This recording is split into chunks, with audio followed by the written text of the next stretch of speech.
Okay, so in this video, we're going to create dot plots and stem and leaf plots.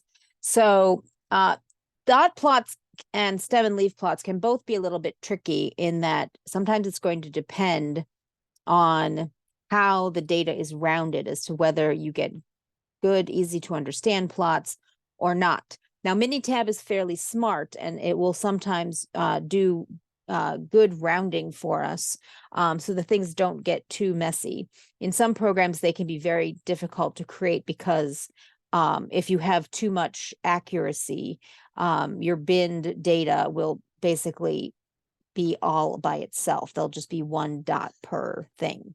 And Minitab doesn't quite do that. So it does a better job of it than some graphs where you have to sort of manually group the data. But it is essentially like a histogram in the sense that you're going to display it with dots instead of solid bars. Now, the stem plot is a little bit different in that it's going to use the raw data and it's going to create a graph from that. But essentially, it is also looking at the shape of the distribution. And so it's going to give you a little bit more information about the shape without losing the original data. So both of these have some benefits over a traditional histogram. But let's look at our graph types. Now, for the dot plot, we're going to select this from the graph menu. And we're just going to start with a simple scatter plot, a simple dot plot. You can add groups and other things, other features with these. And again, depending on the kind of data that you want to display, you can experiment with these. But we're just going to start with the simple one. And for the variable that we can choose, again, we can choose any of the numerical variables we have here. I guess magnesium is good enough as any. Remember, the labels is where you are going to specify like a title for the graph. And then you can add some additional data options. Generally, I would recommend always putting in a label like a title, dot plot of magnesium. But there is a default label that goes on the graph that basically is just the graph type and the variable name. But let's hit OK and see what happens. So this is what our dot plot looks like.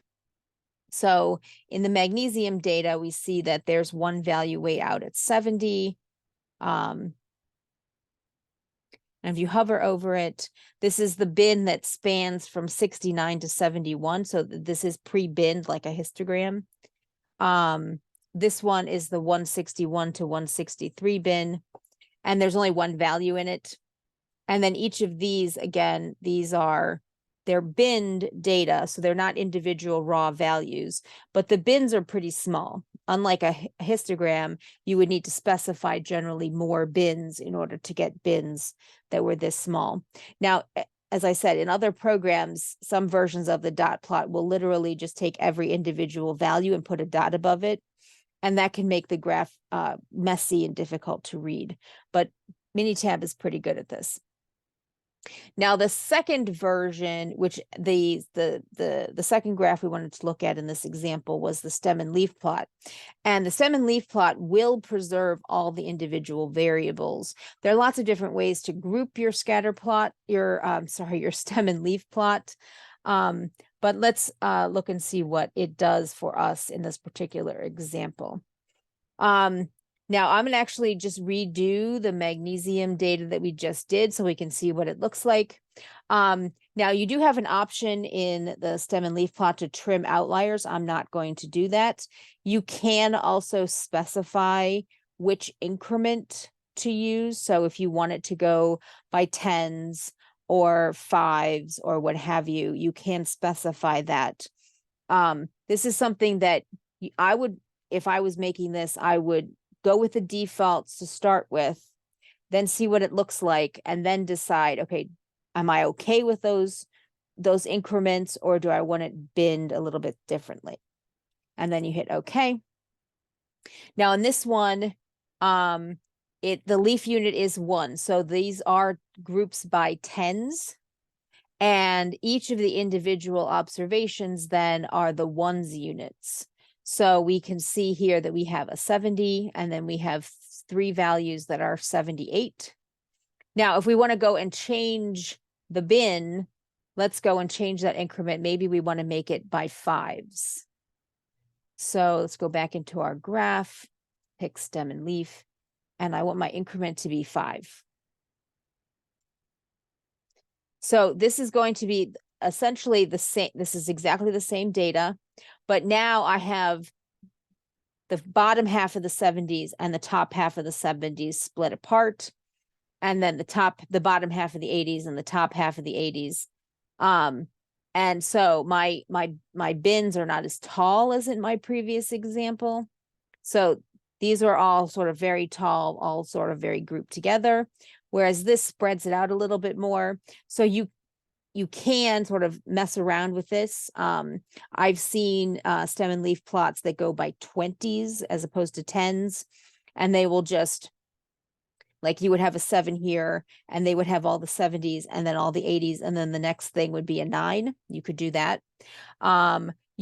You can also go by any sub-multiple of 10. So you can do 5s or you can do 2s. Again, depends on how spread out your data is and how much data there is. So in this case, this 5 is actually going to work pretty well here, although we have this long tail. The 10s weren't too bad. I probably would not go down to 2s. And this data is not really spread out enough to justify going by 20s. But it's going to depend on your particular data that you have and determining from that data what is the best grouping strategy. So that increment level may be something that you want to experiment with to see. The default might work for you.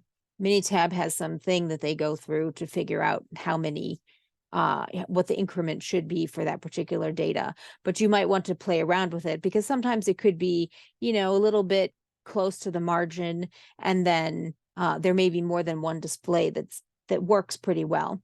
And I actually prefer the 5s here than the 10s.